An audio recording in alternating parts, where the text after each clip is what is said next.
உங்களுடைய வார்த்தைக்கு நேராக நாம் கடந்து செல்வோம்.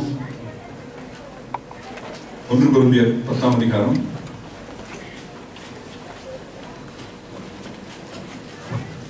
1 முதல் 12 வசனங்கள்.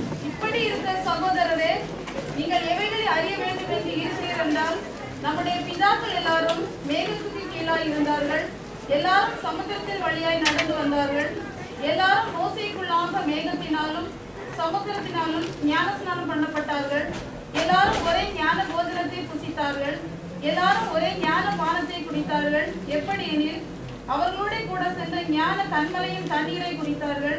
அந்த தன்மலை கிறிஸ்துவே. அப்படி இருந்தும் அவர்களில் அதிகமான பேரிடத்தில் தேவன் பிரியமாய் இருந்ததில்லை. ஆதலால் வனாந்தரத்திலே அவர்கள் அழிக்கப்பட்டார்கள்.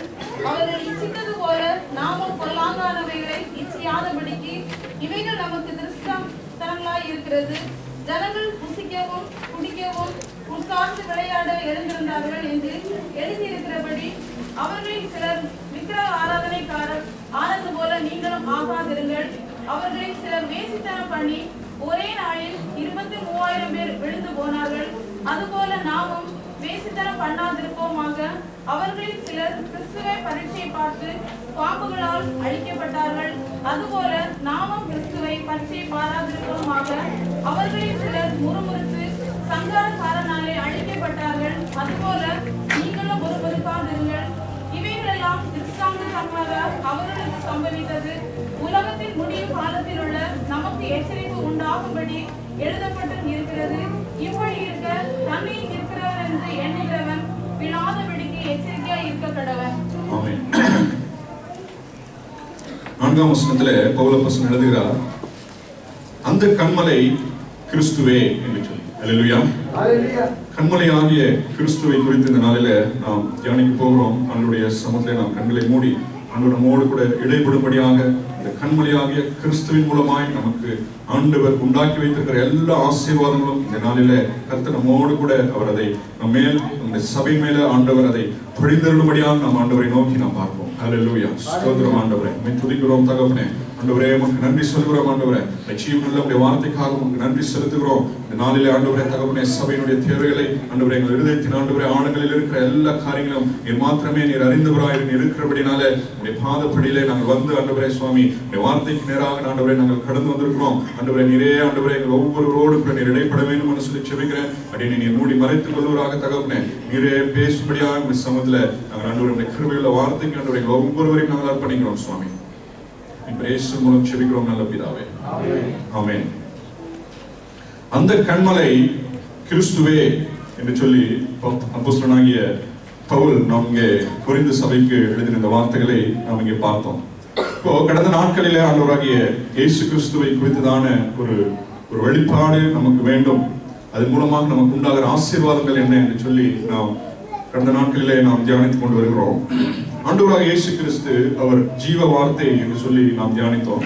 ஆண்டவராகிய இயேசு கிறிஸ்து பிரதான ஆசாரியனாக நமக்காக அவர் ரத்தத்தை சிந்தி அந்த பிரதான ஆசாரியனுடைய வேலையை நமக்காக அவர் செய்து முடித்தார் என்று சொல்லி நாம் பார்த்தோம். ஆண்டவராகிய இயேசு கிறிஸ்து அவர் மன்னிக்கிறதற்கு அவர் தயை பெருத்திருக்கிறவர். இஸ் a great forgiver என்று சொல்லி நாம் தியானித்தோம். இயேசு கிறிஸ்துவே வழி, இயேசுவே சத்தியம், ஜீவன் என்று சொல்லி நாம் ஆண்டவரை குறித்து நாம் தியானித்தோம்.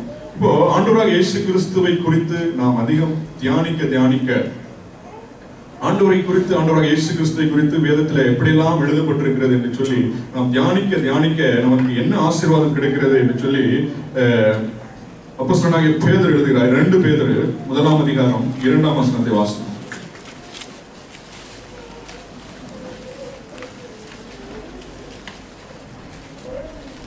2 பேதுரு 1ஆம் அதிகாரம்.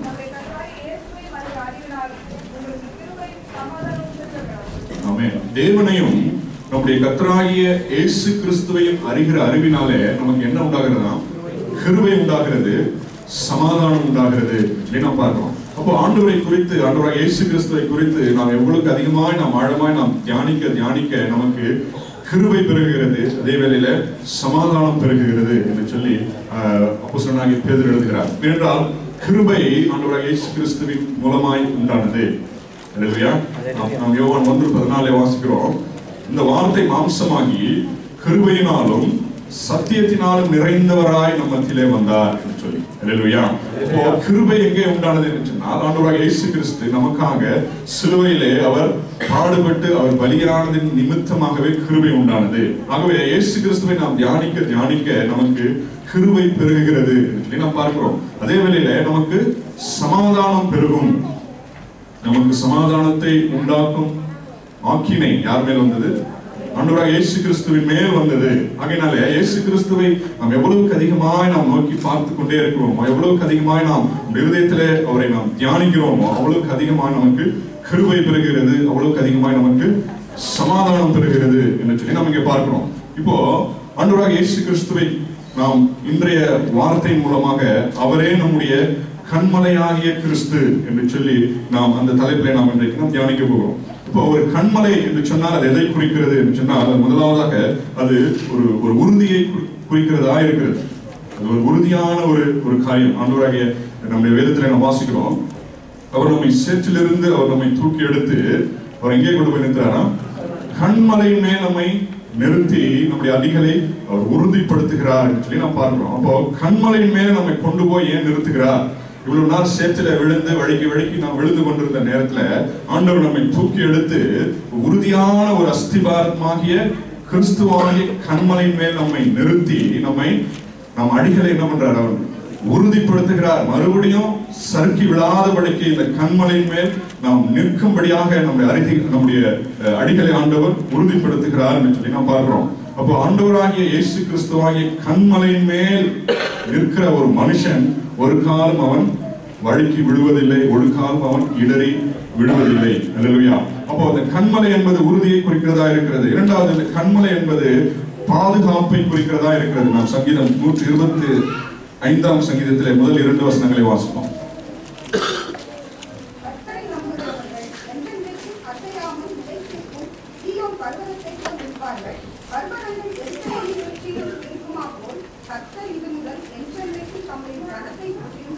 பர்வதங்கள் எருசலேமை சுற்றிலும் பர்வதங்கள் இருக்கிறதை போல தம்முடைய ஜனத்தை சுற்றிலும் நம்முடைய கண்மலையாகிய இயேசு கிறிஸ்து சுற்றிலும் இருக்கிறார் என்று சொல்லி நாம் பார்க்கிறோம். அப்போ அந்த கண்மலை என்பது ஒரு பாதுகாப்பை குறிக்கிறதா இருக்கிறது. இந்த மலை, எந்த ஒரு மலையை பார்க்கும், அந்த மலை சார்ந்து இருக்கிற அந்த தேசங்கள் பார்க்கும்போது அந்த மலை தான் அவர்களுக்கு ஒரு பாதுகாப்பு. எதிரிகள் உள்ளே நுழையாதபடிக்கு இந்த கண்மலையானது அந்த தேசத்தை பாதுகாக்கிறது என்று சொல்லி நாம் பார்க்கிறோம். அப்போ அந்த கண்மலை என்பது பாதுகாப்பை குறிக்கிறதா இருக்கிறது. கண்மலை என்பது செழிப்பை குறிக்கிறதா இருக்கிறது. இந்த கண்மலை நம் வேதத்திலே நாம் வாசிக்கிறோம், கண்மலையின் தேனினால் நான் உன்னை திருப்தியாக்குவேன், உச்சிதமான கோதுமையினால் நான் உன்னை திருப்தியாக்குவேன், கண்மலையிலிருந்து வருகிற எண்ணெயினால் நான் உன்னை திருப்தியாக்குவேன். அநேக வசனங்கள் இருக்கிறது, நமக்கு நேரம் இல்லை. ஆகவே இந்த மலையை சார்ந்திருக்கிற தேசங்கள்லாம் பார்க்கும்போது ரொம்ப செழிப்பாக இருக்கும். தவறாமல் என்ன வரும்? தவறாமல் பருவமழை எல்லாம் சரியா வரும். ஏன்னா அந்த மலையில இருக்கிற அந்த ஒரு பாதுகாப்பு, அது மலையிலிருந்து வருகிற அந்த பருவ காற்று சரியான ஒவ்வொரு வருஷம் தவறாமல் அது வருகிறதுனால அந்த மலை சார்ந்து இருக்கிற தேசங்கள் எல்லாம் செழிப்பாக இருக்கும் என்று சொல்லி நாம் பார்க்கிறோம். இப்போ நம்முடைய கர்த்தராகிய இயேசு கிறிஸ்துவே நம்முடைய பாதுகாப்பு, அவரே நம்முடைய உறுதியான ஒரு அஸ்திபாரம், அவரே நம்முடைய பாதுகாப்பு என்று சொல்லி நாம் இங்கே பார்க்கிறோம். இப்போ நாம் இந்த வசனத்தினுடைய கான்டெக்ஸ்டுக்கு நாம் போகும்போது, அந்த வசனத்தினுடைய பின்னணி, அப்போஸ்தலனாகிய பவுல் இந்த இஸ்ரவேல் ஜனங்கள் எகிப்திலிருந்து புறப்பட்டு வருகிற அந்த சம்பவத்தை இன்றைக்கு நம்முடைய ஆவிக்குரிய வாழ்க்கையோடு கூட அவர் இணைத்து ஆண்டவர் ஒப்பிட்டு அவர் பேசுகிறார் என்று சொல்லி நாம் இங்கே பார்த்தோம். இப்போ இஸ்ரவேல் ஜனங்கள் எகிப்திலிருந்து அவர்கள் விடுதலையாகி, எகிப்தின் அடிமைத்தனத்திலிருந்து அவர்கள் விடுதலையாகி இப்பொழுது கானான் தேசத்தை நோக்கி அவர்கள் பிரயாணமாய் அவர்கள் போய்கொண்டிருக்கிறார்கள். அப்போ அந்த எகிப்தின் அடிமைத்தனத்திலிருந்து விடுதலை ஆகிறது எதற்கு ஒப்பா இருக்கிறது என்று சொன்னால், இன்றைக்கு நாம் பாவத்தின் அடிமைத்தனத்திலிருந்து நாம் விடுதலை ஆகிறதற்கு அது ஒப்பா இருக்கிறது.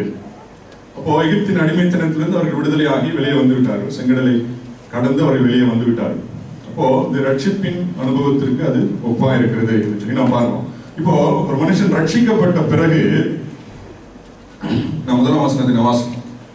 இப்படி இருக்க சகோதரரே, நீங்கள் எவைகளை அறிய வேண்டும் என்று இருக்கிறீர்கள் என்றால், நம்முடைய பிதாக்கள் எல்லாரும் மேகத்துக்கு கீழாய் இருந்தார்கள், எல்லாரும் சமுத்திரத்தின் வழியாய் நடந்து வந்தார்கள். எல்லாரும் சமுத்திரத்தின் வழியாக இப்பொழுது நடந்து வந்து விட்டார்கள். அடிமைத்தனத்திலிருந்து அவர்கள் வெளியே வந்து விட்டார்கள். இப்போ இன்றைய நாளில அது நம்முடைய ஆவிக்குரிய ஜீவியத்தோடு நாம் ஒப்பிட்டு பார்க்கிறது முதலாவது ஸ்டெப். நாம் வந்து பாவத்தின் அடிமைத்தனத்திலிருந்து நாம் விடுதலையாகி நாம் வெளியே வந்துவிட்டோம்.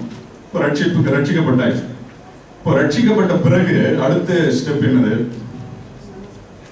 அடுத்த ஸ்டெப் வந்து ஞானஸ்நானம். இப்போ 2ஆம் வசனத்தை வாசிப்போம். எல்லாரும் மோசேக்குள்ளாக மேகத்தினாலும் சமுத்திரத்தினாலும் ஞானஸ்நானம் பண்ணப்பட்டார்கள். ஆமென். அப்போ எல்லாரும் மேகத்துக்குள்ளாகவும் சமுத்திரத்துக்குள்ளாகவும் என்ன பண்ணப்பட்டார்கள்? ஞானஸ்நானம் பண்ணப்பட்டார்கள். அப்போ அந்த சிவந்த சமுத்திரத்தின் வழியாக அவர் கடந்து வருகிறது. எதற்கு ஒப்பாய் இருக்கிறது என்று சொல்கிறார்? ஞானஸ்நானத்திற்கு ஒப்பாய் இருக்கிறது.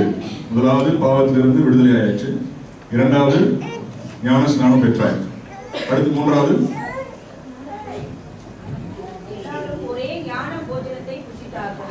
வசனத்தை விட்டுருங்க. இப்போ வந்து ரட்சிக்கப்பட்டாயிடுச்சு, ஞானஸ்நானம் எடுத்தாயிடுச்சு. அடுத்து ஒரு ஆவிக்குரிய மனுஷனுடைய வாழ்க்கையில் அடுத்து நடக்கிறது என்னது? சரி, பரிசுத்தாவின் அபிஷேகம் இருக்கு. Very good. அதுக்கு முன்பாக ஒன்று இருக்கிறது. இப்போ நாம் ஞானஸ்நானம் எடுத்தாயிற்று, ரட்சிக்கப்பட்டோம், அடுத்து ஞானஸ்நானம் எடுத்தாயிட்டோம். அதன் பிறகு பரிசுத்தாவின் அபிஷேகத்தை நாம் பெற்றுக்கொள்ள வேண்டும். அது உண்மைதான். அதுக்கு இடைப்பட்ட காலத்துல நம்ம பாஸ்டர் என்ன சொல்றாருன்னா, நிறைய வார்த்தையை நீங்க படிங்க, வசனத்தை நீங்க நிறைய படிக்கணும். பரிசுத்தாவியானோட அபிஷேகம் எனக்கு கிடைக்கிறதுக்கு முன்பாக அவர் யார் என்று சொல்லி எனக்கு தெரிய வேண்டும் இல்லையா? பரிசுத்தாவியை பெற்றுக்கொள்வதனால எனக்கு என்ன ஆசீர்வாதம், எனக்கு ஏன் அதை குறித்த வேதம் என்ன சொல்லுகிறது என்று சொல்லி நான் என்ன பண்ணணும்னா வேத வசனத்தை படிக்க வேண்டும். அதுதான் கொஞ்ச நேரம் டைம் கொடுக்குறேன். அப்போ ரட்சிக்கப்பட்டு ஞானஸ்நானம் எடுத்த பிறகு நம்முடைய தனிப்பட்ட வாழ்க்கையின் அனுபவத்திலிருந்து நாம் நன்றாக அறிந்து கொள்கிற காரியம், நாம் ஞானஸ்நானம் எடுக்கிறதுக்கு முன்பாக நாம் வேதத்தை படிக்கிறதுக்கும் ஞானஸ்நானம் எடுத்ததுக்கு பிறகு நாம் வேதத்தை படிக்கிறதுக்கும் நிறைய வித்தியாசங்கள் உண்டு. அதை அனுபவித்தவர்களுக்கு தெரியும் இல்லையா? அவனுடைய வார்த்தைக்கு நாம் கீழ்ப்படிந்து ஞானஸ்நானம் எடுத்ததுக்கு அப்புறம் நீங்க வேதத்தை படிக்கிற பொழுது ஆண்டவர் அற்புதமான காரியங்கள் எல்லாம் ஆண்டவர் கற்றுக் கொடுப்பார். அநேக வெளிப்பாடுகளை நமக்கு வேதத்திலிருந்து இதுக்கு முன்பாக நாம் படித்ததற்கும் பின்பாக படிக்கிறது நிறைய வித்தியாசங்கள் உண்டு இல்லையா? அப்போ ஞானஸ்நானம் எடுத்த பிறகு அதுக்கு அடுத்த நம்முடைய ஆவிக்குரிய வாழ்க்கையின் பிரயாணத்துல அடுத்த காரியத்துக்கு நாம் பரிசுத்தாவின் அபிஷேகத்துக்கு நேராக கடந்து போறதுக்கு முன்பாக நாம் என்ன பண்ணணும்னா ஆண்டுடைய வார்த்தையை நிறைய நாம் படிக்க வேண்டும். 3ஆம் வசனம். எல்லாரும் ஒரே ஞான போஜனத்தை புசித்தார்கள். எல்லாரும் ஒரே ஞான போஜனத்தை புசித்தார்கள். ஞான போஜனம் அப்படின்னா என்னது? அந்த போஜனத்துக்குள்ள நிறைய ஞானம் வரும் அப்படின்னு சொல்லி அப்படி அர்த்தம் இல்லை. ஞான போஜனம் அப்படின்னா ஆங்கிலத்தில் என்ன போட்டுருக்கா? Spiritual food. அப்போ வந்து ஆவிக்குரிய ஆகாரம் அப்படின்னு அர்த்தம். இப்போ இஸ்ரவேல் ஜனங்கள் எல்லாரும் என்ன ஆகாரத்தை புசித்தார்கள்? எல்லாரும் வானத்திலிருந்து இறங்கி வந்த மன்னாவை அவர்கள் புசித்தார்கள். அப்ப அந்த ஆவிக்குரிய மன்னா இன்றைக்கு எதைக்கு ஒப்பா இருக்கிறது சொன்னால் நம்முடைய வார்த்தை, ஆண்டுடைய வார்த்தை நம்முடைய கருத்திலே கொடுத்திருக்கிறது தான் நம்முடைய ஆவிக்குரிய போஜனம். அப்ப எல்லாரும் அந்த ஆவிக்குரிய போஜனத்தை அவர்கள் புசித்தார்கள். ரட்சிக்கப்பட்டாயிற்று, ஞானஸ்நானம் எடுத்தாயிற்று. அதன் பிறகு வேத வசனமாகிய அந்த ஆவிக்குரிய போஜனத்தை நாம் உட்கொள்ள வேண்டும். அதிகமாக உட்கொண்டு நாம் பெறப்பட வேண்டும். அதுக்கு அடுத்து 4ஆம் வசனம். எல்லாரும் ஒரே ஞானபானத்தை குடித்தார்கள். எப்படி அவர்களோட கூட சென்ற ஞான கண்மலையின் தண்ணீரை குடித்தார்கள். எல்லாரும் ஒரே ஞான பானத்தை குடித்தார்கள். ஞான பானம் அப்படின்னா ஸ்பிரிச்சுவல் ட்ரிங்க், ஆவிக்குரிய பானம். ஆவிக்குரிய பானத்தை அவர்கள் எல்லாரும் குடித்தார்கள் சொல்லி நாம் பார்க்கிறோம். இப்போ இந்த ஞான பானம் என்று சொன்னால் எதை குறிக்கிறது? Spiritual drink. இப்ப இன்னொரு வார்த்தையில சொல்ல போனால் அது என்னது? ஜீவ தண்ணீர். ஆவிக்குரிய பானம் என்பதற்கு இன்னொரு வார்த்தை என்னன்னு சொன்னா ஜீவ தண்ணீரை அவர்கள் குடித்தார்கள். இந்த ஜீவ தண்ணீர் எங்கிருந்து அவர்களுக்கு வந்தது என்று சொன்னால் கண்மலையிலிருந்து அது புறப்பட்டு வந்தது. இல்லையா? அப்ப 4ஆம் வசனத்தில் அவர் சொல்லுகிறார், அந்த கண்மலை கிறிஸ்துவே. அப்போ அந்த கண்மலையாகிய கிறிஸ்துவினிடத்திலிருந்து புறப்பட்டு வந்த அந்த ஜீவ தண்ணீரை அவர்கள் குடித்தார்கள். எதற்கு ஒப்பா இருக்கிறது? ஆண்டவராகிய இயேசு கிறிஸ்து நமக்கு வாக்குத்தத்தம் பண்ணின பரிசுத்த ஆவியானவருக்கு ஒப்பா இருக்கிறது. இல்லையா? இப்ப நம்ம ஆவிக்குரிய வாழ்க்கையினுடைய அந்த சீக்வன்ஸ் ரொம்ப அழகாக இதுல அவர் எழுதுகிறார். பாவத்திலிருந்து விடுதலை, அதன் பிறகு ஞானஸ்நானம், அதன் பிறகு ஆண்டவருடைய வார்த்தையை உட்கொள்ளுதல், அதன் பிறகு பரிசுத்த ஆவியானவருடைய அபிஷேகம். அப்போ இந்த ஜீவ தண்ணீர் எங்கிருந்து புறப்பட்டு வருகிறது? கண்மலையாகிய கிறிஸ்துவனிடத்திலிருந்து புறப்பட்டு வருகிறது. இந்த கண்மலையாகிய கிறிஸ்துவனிடத்திலிருந்து எப்படி அந்த ஜீவ தண்ணீர் புறப்பட்டு வந்தது? யாத்திராகமம் 17ஆம் அதிகாரம் 6ஆம் வசனம்.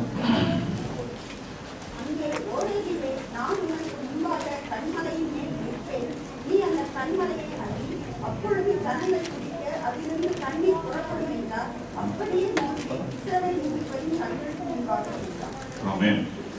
இப்போ அந்த கண்மலையிலிருந்து தண்ணீர் வரணும் அப்படின்னு சொன்னா ஆண்டவர் என்ன சொல்கிறார்? அந்த கண்மலையை அடிக்க வேண்டும். நீ அந்த கண்மலையை நீ அடி. அந்த கண்மலையை நீ அடித்த பிறகு அதிலிருந்து என்ன வரும்? தண்ணீர் வரும். அந்த ஞான பானம், அந்த ஜீவ தண்ணீர் அந்த கண்மலையிலிருந்து அது இறங்கி வரும். அதன் பிறகு நீர் அதை நீங்கள் ஜனங்களுக்கு நீங்க குடிக்கலாம்.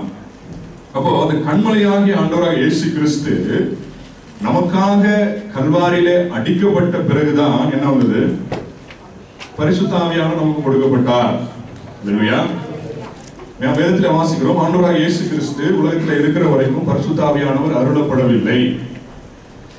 தேவன் இன்னும் ஆண்டவராக இயேசு இன்னும் மகிமைப்படாததினாலே பரிசுத்த ஆவியானவர் இன்னும் அருளப்படவில்லை என்று சொல்லி நாம் வேதத்தில் வாசிக்கிறோம். அப்போ ஆண்டவராக இயேசு நமக்காக பாடுபட்டு நமக்காக அவர் அடிக்கப்பட்ட பிறகுதான் பரிசுத்த ஆவியானவர் அருளப்பட்டார் என்று சொல்லி நாம் வேதத்தில் வாசிப்போம். ஆகவே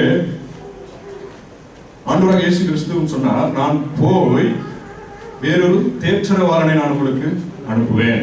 நான் போகாவிடில் அவர் வரமாட்டார். ஆகவே ஆண்டவராக இயேசு நமக்காக கண்மலையாக ஆண்டவராக இயேசு நமக்காக அவர் சிலுவையில் அடிக்கப்பட்ட பிறகுதான் பரிசுத்த ஆவியானவர் நமக்கு அருளப்பட்டார் என்று சொல்லி நாம் வேதத்தில் வாசிக்கிறோம். அப்போ இந்த ஆவிக்குரிய அனுபவங்கள் எல்லாம் ஒரு நிழலாட்டமாய் அன்றைக்கு இஸ்ரவேல் ஜனங்களுக்கு நடந்தது. அப்படி இருந்தும் பவுல் எச்சரிக்கிறது என்னன்னு சொன்னா, அப்படி இருந்தும் அவர்கள் அநேக இடத்திலே ஆண்டவர் பிரியமா இல்லை. அப்ப அவங்க செஞ்ச வேலையெல்லாம் கீழே அப்படியே லிஸ்ட் போட்டு அவர்கள் முறுமுறுத்தார்கள், அவர்கள் பரீட்சை பார்த்தார்கள், அவர்கள் கலகம் பண்ணினார்கள், விசுவாசிக்கவில்லை, எல்லாம் பண்ணாங்க. கடைசியில என்ன நடந்ததுன்னு சொல்லி நம்ம இங்கே வாசிக்கிறோம். இப்போ நம்முடைய சப்ஜெக்ட் அது இல்லை. இப்போ அந்த கண்மலையாகிய கிறிஸ்து அவர் என்ன செய்கிறாருன்னு சொன்னா 4ஆம் வசனத்துல அவர்களோடு கூட சென்ற ஞான கண்மலை. இப்போ அந்த ஆவிக்குரிய பிரயாணத்துல கானான் தேசத்தை நோக்கி அவர்கள் போய்கொண்டிருக்கிற அந்த பிரயாணத்துல இந்த கண்மலையாகிய கிறிஸ்து என்ன செய்கிறாராம்? அவர்களோடு கூடவே செல்கிறார். நம்ம இங்க பார்க்கிறோம். ஒரு 9ஆம் வசனம்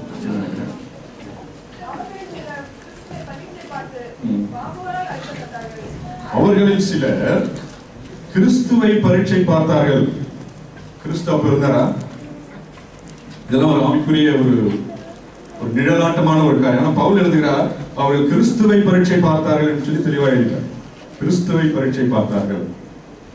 அந்த கண்மலை கிறிஸ்துவே என்று சொல்லி அங்கே பவுல் அப்போஸ்தலன் எழுதுகிறார். அப்போ இந்த ஞான கண்மலை என்ன செய்யலாம்? அவர்களோடு கூட அவருடைய 40 ஆண்டு கால அந்த பிரயாணத்துல அவர்களோடு கூட சென்ற கண்மலை என்று சொல்லி இங்கே அப்போஸ்தலனாகிய பவுல் அவர் எழுதுகிறார். அப்போ அவர்களோடு கூட ஏன் இந்த கண்மலை அவர்களோடு கூடவே கடந்து செல்கிறார் என்று சொன்னால், ஒரு வழி பிரயாணத்திலே, இந்த வனாந்திரத்தில ஒரு பிரயாணத்திலே அவர்களுக்கு ஏற்படுகிற களைப்பு, அவர்களுக்கு ஏற்படுகிற சோர்வுகளை அவ்வப்போது ஜீவ தண்ணீரை கொடுத்து அவர்களை பலப்படுத்துவதற்காக, அவர்களை தூக்கி நிறுத்துவதற்காக இந்த கண்மலையாகிய கிறிஸ்து என்ன செய்கிறாராம்? அவர்களோடு கூடவே கடந்து செல்கிறார் என்று சொல்லி நாம் பார்க்கிறோம். அப்போ இன்றைக்கு நம்முடைய ஆவிக்குரிய வாழ்க்கையில எல்லாரும் நாம் ரட்சிக்கப்பட்டிருக்கிறோம், எல்லாரும் ஞானஸ்நானம் எடுத்துக்கிறோம், எல்லாரும் ஆண்டவருடைய வார்த்தையை நாம் தியானிக்கிறோம், பரிசுத்தாவின் அபிஷேகத்தை நாம் பெற்றுக்கிறோம். ஆனா நம்முடைய பிரயாணத்துல, நம்முடைய ஆவிக்குரிய ஜீவியத்தினுடைய ப்ராக்ரஸ்ல களைப்பு வருகிறது, சோர்வு வருகிறது, டிஸ்கரேஜ்மெண்ட் வருகிறது இல்லையா? வருகிறதா இல்லையா? நிச்சயம் வருகிறது. இப்போ இன்னைக்கு பார்க்கும்பொழுது நம்முடைய ஆவிக்குரிய வாழ்க்கையிலும் கூட இந்த கண்மலையாகிய ஆண்டவராகிய இயேசு கிறிஸ்து நம்மோடு கூட அவர் கடந்து வருகிறார். இதற்காக அவர் கடந்து வருகிறார் சொன்னா, இப்பொழுதெல்லாம் நாம் சோர்ந்து போயிருக்கிறோமோ, இப்பொழுதெல்லாம் நாம் களைத்து போயிருக்கிறோமோ, நம்முடைய ஆவிக்குரிய ஓட்டத்துல, ஊழியத்தினுடைய ஓட்டத்துல இப்பொழுதெல்லாம் நாம் களைத்து போயிருக்கிறோமோ, சோர்ந்து போயிருக்கிறோமோ. பாருங்க, இன்றைக்கு சத்துருவானவன் பயன்படுத்துகிற ஒரு மிகப்பெரிய ஆயுதம், அவனுடைய பிள்ளைகளை வீழ்த்துவதற்கு அவன் கடைபிடிக்கிற மிகப்பெரிய ஒரு, நமக்கு அநேகருக்கு அது தெரியல, மிகப்பெரிய ஒரு ஆயுதம் என்னன்னு சொன்னா டிஸ்கரேஜ்மெண்ட், சோர்வை உண்டாகுதல். இல்லையா? நல்ல உற்சாகமாய் நம்ம ஓடிக்கொண்டுதான் இருப்போம். ஒரே ஒரு ஃபோன் கால் வந்தா போதும், என்னையா வாழ்க்கை, என்னத்தை ஓடி, என்ன ஆண்டவருக்காக எவ்வளோ ஜீவித்து, ஆண்டவருக்காக ஊழியம் செஞ்சு, எவ்வளவோ பரிசுத்தமாய் வாழ்ந்து என்ன பிரயோஜனம் அப்படின்னு என்ன வருகிறது? நமக்குள்ளாக சோர்வு வருகிறது, நமக்குள்ளாய் சோர்வு. அந்த பிசாசானவன் ஆதாமில் இருந்து இன்றைய வரையில ஜனங்களை அவன் ஏமாற்றிக் கொண்டு, ஜனங்களை அவன் வஞ்சித்து அநேகரை அவன் விழ பண்ணி கொண்டிருக்கிறான். இதுல அவனுடைய அனுபவத்தில் அவன் கண்டுபிடிச்சது என்னன்னு சொன்னா, பெரிய பெரிய சோதனைகள் எல்லாம் பார்த்த உடனே இது பிசாசினிடத்துல வருதுன்னு சொல்லி கண்டுபிடிச்சான். ஆனா இந்த டிஸ்கரேஜ்மெண்ட் இருக்கு பார்த்தீங்களா, சோர்வு, இது முதல்ல எப்படி ஆரம்பிக்கும் அப்படின்னா, ஒரு சோறு, சின்ன சோறு வந்த உடனே பைபிள திறந்திருக்கிற பைபிள மூடிடு, ஜெபம் பண்ற மாதிரி என்னத்த ஜெபம் பண்ணி மூடி படுத்து போர்வைய ஃபுல்லா க்ளோஸ் பண்ணு, நாளைக்கு ஃபாஸ்டிங் ப்ரேயரா என்னத்த போய் லீவ் போட்டு நாளைக்கு, இப்படிதான் ஆரம்பிக்கும். ஊழியத்தின் பாதையிலும் சரி, நம்முடைய ஆவிக்குரிய வாழ்க்கையிலும் சரி, இந்த சோர்வுகள். இப்போ பிசாசு வந்து ஒரு உதாரணம் ஒரு பாஸ்டர் சொன்னாங்க. பிசாசு என்ன பண்ணா, இந்த காலத்துல ஆதி காலத்திலிருந்து இன்றைய வரையில ஜனங்களை ஏமாற்றி ஏமாற்றி ஜனங்களை நரகத்துக்கு அனுப்பி அவனுக்கு போர் அடிச்சு போச்சு அந்த வேலை. சரின்னு என்ன பண்ணா, நம்முடைய தான் பயன்படுத்துகிற எல்லா ஆயுதத்தையும் என்ன பண்ணா, எல்லாத்தையும் சேல் பண்ணிடுவோம். ப்ரொமோஷன், சம்மர் ப்ரொமோஷன் அப்படின்னு போட்டு ஒரு கடை போட்டு உட்காந்து அவன் பயன்படுத்துகிற ஆயுதத்தை எல்லாத்தையும் நான் சேல் பண்ணிட்டு நான் சும்மா இருக்கலான்னு பாக்குறேன் அப்படின்ட்டு அவன் பயன்படுத்துகிற ஆயுதங்கள் என்னென்ன சொல்லுங்க, என்ன நிறைய ஆயுதங்கள் அவன் பயன்படுத்துறான் இல்லையா?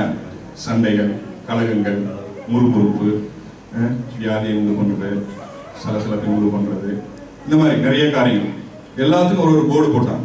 சண்டையை உண்டு பண்ணுகிற ஆயுதம் ஒரு விலை ஒன்று போடுங்க, 500 ரியால், 500 ரியால் தள்ளுபடி, மிகப்பெரிய தள்ளுபடி விலை, வேற என்ன வந்து வாங்கிப்போம். அந்த மாதிரி வேற என்ன ஆயுதங்கள், எல்லா ஆயுதங்களுக்கும் ஒரு விலை போட்டான். போட்டுட்டு வேணுன்றது வந்து வாங்கிட்டு போகணும்னு சொல்லி உட்காந்தான்.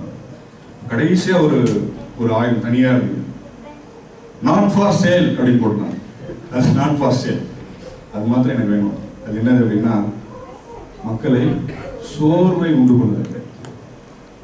ரொம்ப சிம்பிளான ஒரு ஆயுதம், ரொம்ப எஃபெக்டிவான ஒரு ஆயுதம். நேகரை நான் இதை வச்சுதானே விட பண்ணியிருக்கேன். எலியா தீர்க்கதரிசியை வானத்திலிருந்து அக்கினியை இறங்க பண்ணினாரு, அவரையே இதை வச்சுதான் நான் தவிர்த்தேன் இல்லையா? That is not for sale அப்படின்னு சொல்லி போட்டிருந்தான். சொல்லி ஒரு உதாரணம். அப்போ இப்படிப்பட்ட சூழ்நிலையில, ஒரு சோர்ந்து போயிருக்கிற சூழ்நிலையில நம்ம இன்னும் சோர்வடைய பண்ணுகிறதுக்கு நிறைய வழி இல்லை. நிறைய பேர் இருக்காங்க இல்லையா? நிறைய பேர் இருக்காங்க. ஆனா உற்சாகப்படுத்துகிறதுக்கு யாரும் இல்லை. உற்சாகப்படுத்தலாம், ஆனாலும் கூட நமக்குள்ளாக இருக்கிற அந்த சோர்வையிலிருந்து நம்மை தூக்கி நிறுத்துற அளவுக்கு எந்த ஒரு மனுஷனாலும் நம்மை உற்சாகப்படுத்த முடியாது. என்னதான் ஆறுதல் சொன்னாலும், என்னதான் வந்து நான் ஜெபிக்கிறேன் சரியாயிடும் அப்படின்னு சொன்னாலும் கூட, நம்மை உண்மையாக நம்முடைய சோர்விலிருந்து தூக்கி எடுத்து நிறுத்துகிறதுக்கான ஒரு வல்லமை எங்கே இருக்குதுன்னு சொன்னால், ஒரு கப் இந்த ஜீவ தண்ணீர் அதை டபக்குன்னு குடிச்சா போதும். அல்லேலூயா. நமக்காக அடிக்கப்பட்ட அந்த கண்மலையாகிய இயேசு கிறிஸ்துவின் இடத்திலிருந்து புறப்பட்டு வந்த பரிசுத்த ஆவியானவர் ஆகிய அந்த ஜீவ தண்ணீரை நாம் பருகிற பொழுது, அப்படி எழுந்து அப்படி நின்று கர்த்தருக்கு காத்திருக்கிறவர்களோ புது பலன் அடைந்து, எருசலேமில் வந்து அப்போஸ்தலர் 1:8 கர்த்தருடைய வாக்குத்தத்தத்துக்காக அவர் காத்திருந்தார். காத்திருந்த பிறகு அவர் அந்த பரிசுத்த அபிஷேகத்தை பெற்றுக்கொண்டார். அப்போ கர்த்தருக்கு காத்திருக்கிறவர்களோ புது பலன் அடைந்து கழுகுகளை போல செட்டைகளை அடித்து அவர்கள் எழும்புவார்கள். கழுகுகளை போல செட்டைகளை அடித்து அவர்கள் மேலே மேலே எழும்புவார்கள். அல்லேலூயா. காத்திருக்கிறவர்களுக்கு கீழே கீழே கிடையாது, எப்பவுமே வந்து மேலே மேலே, சோரிங் ஹை ஹை, மகிமையின் மேல் மகிமை, பலத்தின் மேல் பலம், பரிசுத்தத்தின் மேல் பரிசுத்தம். அல்லேலூயா. அப்போ அந்த பரிசுத்த ஆவியானவராகிய அந்த அபிஷேகம் நம்ம எப்போதெல்லாம் நாம் டவுன்ல இருக்கிறோமோ, எப்போதெல்லாம் நாம் சோர்ந்து போயிருக்கிறோமோ, அதுக்கு ஒரே ஒரு பரிகாரம் பரிசுத்த ஆவியானவருடைய அபிஷேகம். அதற்காக தான் இந்த கண்மலை நம்மோடு கூடவே அவர் கடந்து வருகிறார் சொல்லி நம்ம பார்க்கணும். மத்திய 28 ஆண்டவர் கடைசியில் ஆண்டவர் சொன்னார், இதோ நான் உலகத்தின் முடிவு வரையிலும் நான் உங்களோடு இருக்கிறேன், என்றென்றைக்கும் உங்களோடு இருக்கிற பரிசுத்த ஆவியானவர் என்று சொல்லி நாம் இடத்துல நாம் வாசிக்கிறோம். அப்போ எப்போதெல்லாம் நாம் தோன்று போயிருக்கிறோமோ, எப்போதெல்லாம் நாம் சோர்ந்து போய் நம்முடைய ஆவிக்கிற ஓட்டத்தில் தோன்று போயிருக்கிறோமோ, அப்பொழுது நம்மை பலப்படுத்துவதற்காக நம்முடைய பரிசுத்த ஆவியான அபிஷேகத்தை நமக்கு கொடுத்து நம்மை தூக்கி நிறுத்துவதற்காக அந்த கண்மலை நம்மோடு கூட கடந்து வருகிறார் என்று சொல்லி நாம் இங்கே பார்க்கிறோம். இப்போ நான் மறுபடியும் அந்த யாத்திராகமும் மோசை எப்படி அவர் வழிநடத்தி வந்தாருன்னு சொல்லி நான் கொஞ்சம் அவருடைய ஃபிளாஷ்பேக் நாம் போவோம். இப்போ மோசேயை காத்து ஆண்டவர் சொன்னார்,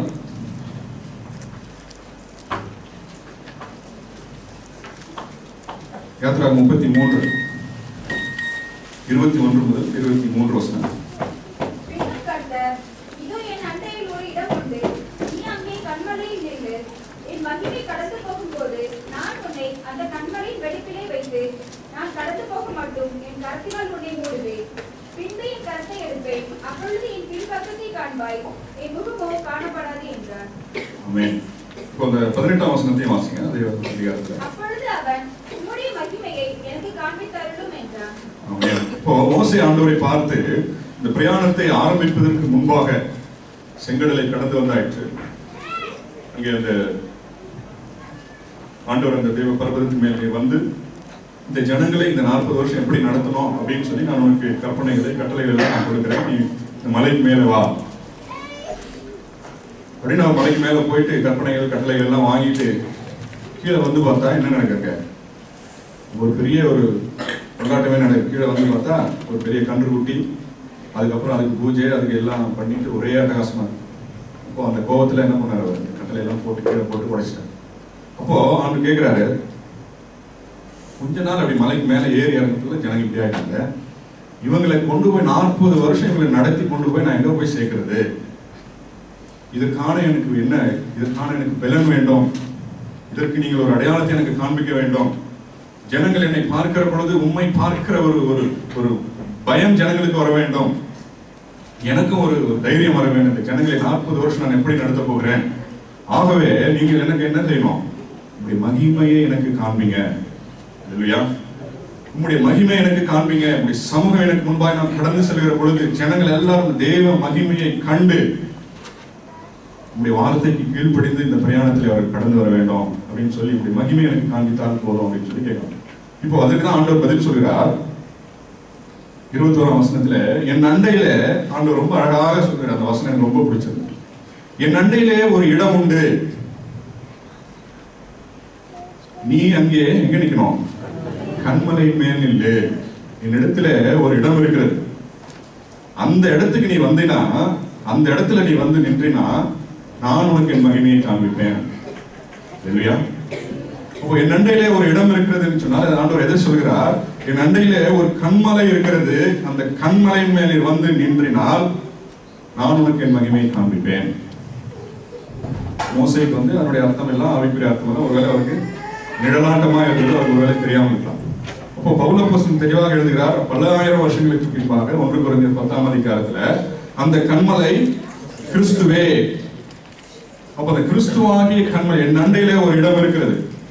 இதாவாகிய தேவன் சொல்கிறார், என்னிடத்திலே ஒரு இடம் இருக்கிறது. எந்த மனுஷன் என்னுடைய மகிமையை காண வேண்டும் என்று சொல்லி விரும்புகிறானோ அவன் இந்த கண்மலையின் மேல் வந்து நின்றால் என்னுடைய மகிமை நான் காண்பிப்பேன். வெறும் கண்மலை மாத்திரம் இல்ல, இன்னும் கொஞ்சம் ஸ்பெசிபிக்கா சொல்றாரு. அடுத்த வசனத்தை வாசிங்க, 22, 23. என் மகிமை கடந்து போகும்போது நான் உன்னை அந்த கண்மலையின் வெடிப்பிலே வைத்து நான் கடந்து போகும் மட்டும் என் கரத்தினால் உன்னை மூடுவேன். பின்பு என் கரத்தை எடுப்பேன், அப்பொழுது என் பின்பக்கத்தை காண்பாய், என் முகமோ காணப்படாது என்றார். ஆமென். அப்போ இந்த கண்மலையின் மேல் வந்து நிற்கிறது மாத்திரமல்ல, அந்த கண்மலையில இன்னொரு இடம் இருக்குது. என்ன இருக்குது அங்கே? அங்கே ஒரு பிளவு இருக்கிறது. அந்த கண்மலையில ஒரு வெடிப்பு இருக்கிறது. கடந்த வாரம் வருஷத்துல சொன்னாங்க அந்த ஒரு உதாரணத்தை. இந்த கண்மலையில ஒரு பிளவு இருக்கிறது, கண்மலையில ஒரு வெடிப்பு இருக்கிறது. அந்த இடத்துல நீ வந்து நிற்கிற பொழுது நான் என்னுடைய மகிமை உனக்கு நான் காண்பிப்பேன். வேற எங்கேயாவது இருந்தா அந்த மகிமையை ஆண்டவர் காமிக்க மாட்டாரா? அப்ப ஏன் அந்த கண்மலையில வந்து நிற்க வேண்டும்? ஏன் அந்த கண்மலையின் வெடிப்பில வந்து நிற்க வேண்டும்? அப்பொழுதுதான் நான் என்னுடைய மகிமையை காண்பிப்பேன்.